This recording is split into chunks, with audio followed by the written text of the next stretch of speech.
How everybody, you guys doing tonight?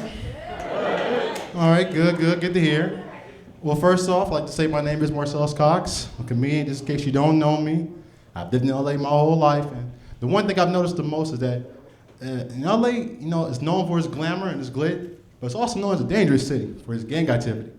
And I myself, when I was young, I tried to be one, but I couldn't do it because my personality never met the requirements. For example, you can't be a gangster today in LA when you have asthma. How are you supposed to run from the police and you can't breathe? One thing I noticed the most about myself too is that, about my personality, is that I'm not intimidating. And I know this because one night, I live in the suburbs in Bellflower. So I tried this on this old white lady, no disrespect, but she was at the ATM machine. And I kind of tried to sneak up on her around 10 o'clock at night. And I remember I ran up on her, and I was like, shut up, lady, give me your money. She's like, oh, just you, Marcellus. That's all right, Bob, it was just Marcellus. You almost had me too. For a second, I thought you were a real. One thing about my personality too, the most, is that I am not the coolest person in the world. I know, it's surprising. I'm not the coolest person in the world. Because for one, you're not the coolest person in the world when all you do on Saturday night is stay home, eat cookie dough ice cream, and watch SpongeBob till you pass out. It's like, you're not the coolest person in the world. You have a huge sticker on the back of your car window that says, I heart Papa Smurf. You're not the coolest person in the world. You might be the only person in the world who honestly believes that George W. Bush wasn't that bad of a president. It's a joke, okay, please. Do not throw your shoes at me. People are more important in my life. Like my family, the most important people to me. And the most important person in my life is my father.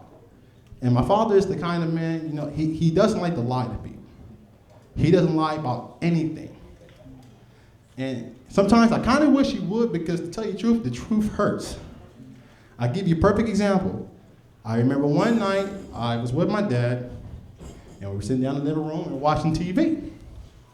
And I'm sitting down and I'm watching something with him. I know I'm not supposed to be watching, but hey, I'm watching anyway. And I remember when it went off, I turned and I looked at this man with a smile on my face, and I said, hey, Daddy. What's up, son? What's a vagina? Son, this is between you and me, all right? Son, a vagina is the thing that keeps this family together.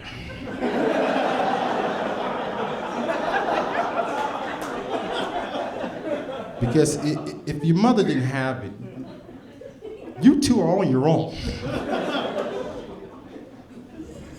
And my father, he has this thing with me too, where he tries to be my friend. And I know most men would probably accept that, your father being your friend. I can't accept it.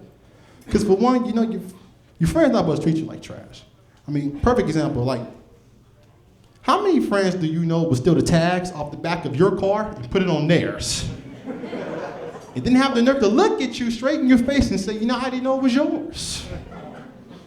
Most importantly, your friend's not supposed to take advantage of you.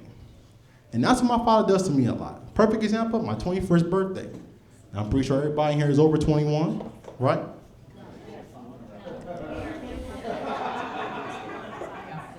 Anyway, my 21st birthday, it might have been the happiest day, not of my life, but of my father's life. And I say that because he now knows he doesn't have to go to the liquor store anymore. He sends me. And I know it sounds cliche, but believe you me, none of you have to wake up with a black man standing over you with a weird smile on his face and $2 in his hands. I see there's a lot of women in the house. I'm glad to see that. Women come out to watch comedy, and I love women. And the one thing I notice the most too is that every woman's the same, no matter what the race. And the one thing I know about women, you get mad at every little thing. You get mad when your boyfriend leaves the toilet seat up. You get mad when he takes all cover at night when you're sleeping. Y'all get mad the same way when he cheats on you with your sister or your best friend. Or your mama if she looks good enough.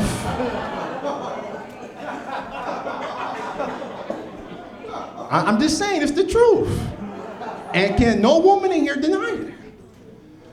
And I think that's the reason why I'm single. See? But I'll tell you why I'm single. It's because I'm just not good with women. I don't know how to have a good conversation. See, like, when I take a woman out, it's like the dinner or something, and we're at the table looking at each other, and it's real quiet, not saying nothing to each other, you're just enjoying your food. I try to spark a conversation, but I usually pick the wrong thing to talk about. Like, I always look at her, try to notice something, and I say, I noticed you have some big breasts on your chest there. How's that working out for you? And that ruins everything before it even starts. I might do something stupid, like I try to check and see if her hair is real. I pull her when she's not looking. You know, you just try to make sure she's not a man, so you're looking at her throat while she's talking to you.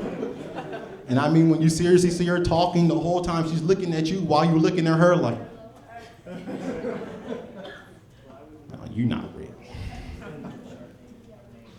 But like I said, you know, most importantly, my family is what's important people to me. Like, my mom is the kind of person, I wouldn't say that she's intrusive, but no matter what I'm doing, she's always involved.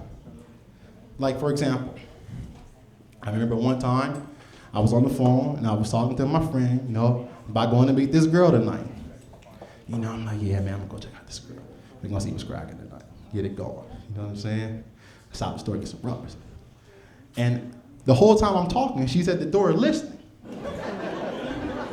So by the time 8 o'clock come, I'm getting ready to go to my car. I noticed that all my tires are slashed. And when I turned around, my mom was standing at the door looking at me with the knife saying, no, you ain't going nowhere. All right, people, that's my time. I'm so Cox. Thank you.